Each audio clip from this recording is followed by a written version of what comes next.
The improvement of understanding is for two ends. First, our own increase of knowledge. Secondly, to enable us to deliver that knowledge to others. All mankind, being all equal and independent, no one ought to harm another in his life, health, liberty, or possessions. Every man has a property in his own person. This nobody has a right to, but himself. Good and evil, reward and punishment, are the only motives to a rational creature. These are the spur and reins whereby all mankind are set on work and guided. Parents wonder why the streams are bitter when they themselves have poisoned the fountain. We are like chameleons. We take our hue and the color of our moral character from those who are around us. Where there is no property, there is no injustice. It is one thing to show a man that he is in error, and another to put him in possession of truth. Nothing is in the understanding, which was not first perceived by some of the senses. All wealth is the product of labor. Government has no other end but the preservation of property. There cannot be greater rudeness than to interrupt another in the current of his discourse. Logic is the anatomy of thought. No man's knowledge here can go beyond his experience. Fortitude is the guard and support of the other virtues. The thoughts that come often unsought and, as it were, drop into the mind, are commonly the most valuable of any we have, and therefore should be secured, because they seldom return again. The great art of learning is to understand, but little at a time. The reason why men enter into society is the preservation of their property. All men are liable to error, and most men are, in many points, by passion or interest, under temptation to it. Practice conquers the habit of doing, without reflecting on the rule. Anyone reflecting upon the thought he has, of the delight which any present or absent thing is apt to produce in him, has the idea we call love. I have always thought the actions of men the best interpreters of their thoughts. The discipline of desire is the background of character.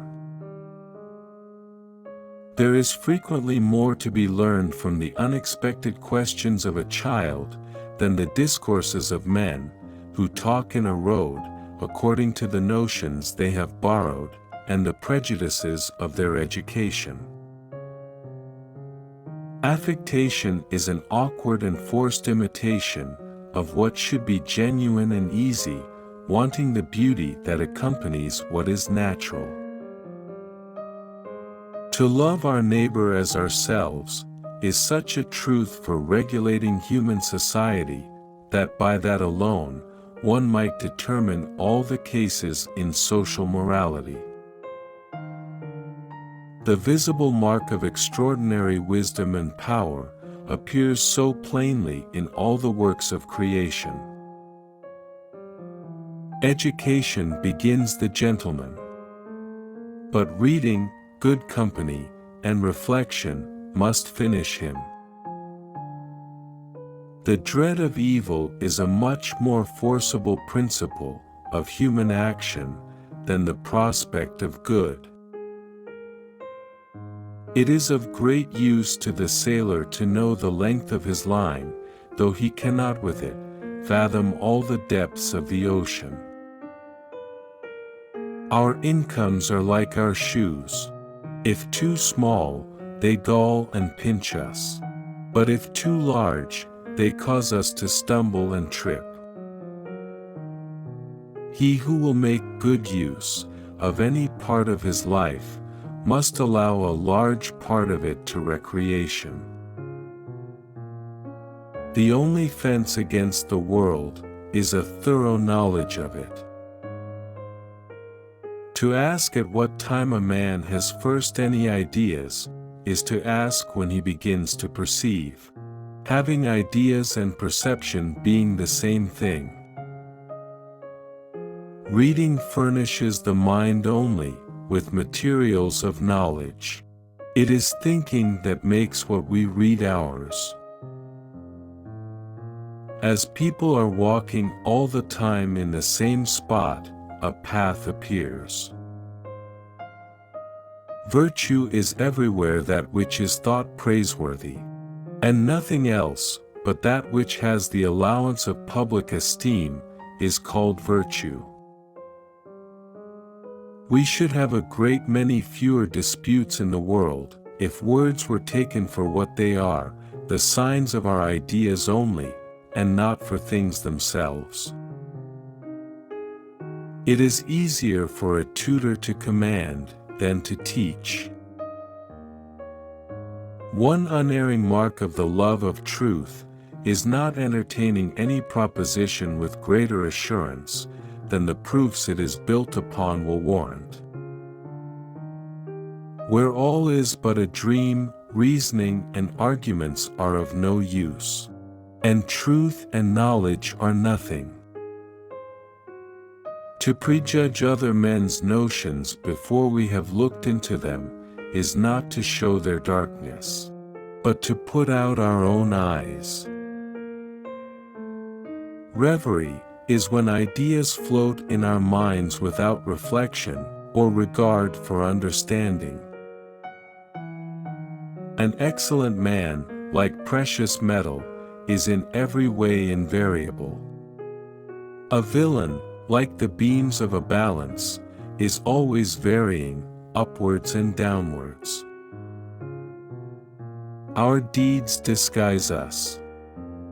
People need endless time to try on their deeds, until each knows the proper deeds for him to do. But every day, every hour rushes by. There is no time.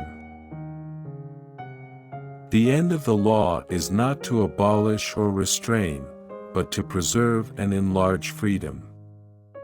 For in all the states of created beings capable of law, where there is no law, there is no freedom.